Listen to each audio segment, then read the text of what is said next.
মধ্যপ্রাচ্যে ঘনীভূত হচ্ছে যুদ্ধের কালো মেঘ। মার্কিন প্রেসিডেন্ট ডোনাল্ড ট্রাম্পের প্রজেক্ট ফ্রিডম ঘোষণার কয়েক ঘন্টার মধ্যেই রণক্ষেত্রে পরিণত হয় হরমুজ প্রণালী। ইরানি গণমাধ্যমের দাবি, জাস্ক দ্বীপের কাছে মার্কিন নৌবাহিনীর একটি জাহাজে ক্ষেপণাস্ত্র হামলা চালিয়েছে আইআরজিসি। এদিকে 15,000 সেনা ও শতাধিক যুদ্ধ বিমান নিয়ে পাল্টা হুঁশিয়ারি দিয়েছে ওয়াশিংটন। নাইম আহমেদের ডেস্ক রিপোর্ট।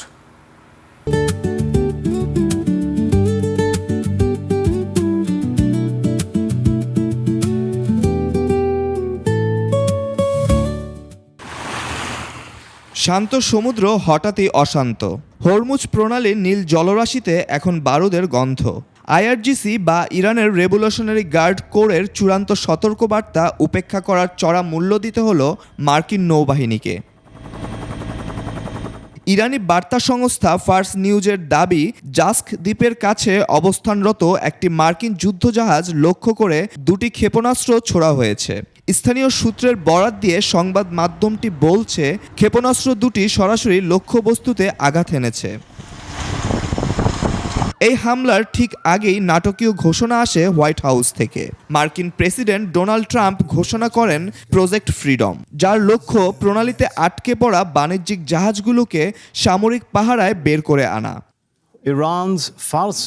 ট্রাম্পের এই পরিকল্পনা বাস্তবায়নে কোমর বেঁধে নেমেছে মার্কিন সেন্ট্রাল কমান্ড বা সেন্টকম। তাদের ঘোষণা অনুযায়ী 4 মে থেকে শুরু হওয়া এই অভিযানে অংশ নিচ্ছে 15,000 মার্কিন সেনা, ক্ষেপণাস্ত্র বিধ্বংসী ডেস্ট্রয়ার এবং অন্তত 100টি অত্যাধুনিক যুদ্ধবিমান। পাল্টাপাল্টি অবস্থানে অনড় ইরানও। আইআরজিসি প্রকাশ করেছে তাদের নিয়ন্ত্রিত এলাকার নতুন মানচিত্র। মাউন্ট মোবারক থেকে সংযুক্ত আরব আমিরাতের ফুজাইরা এবং কেশম দ্বীপ থেকে আল কোয়াইন পর্যন্ত এলাকাকে নিজেদের সার্বভৌম এলাকা বলে দাবি করছে তেহরান, যা সরাসরি চ্যালেঞ্জের মুখে ফেলেছে মার্কিন নৌ চলাচলের পথকে। Naim Ahmed, desk report, 21 television.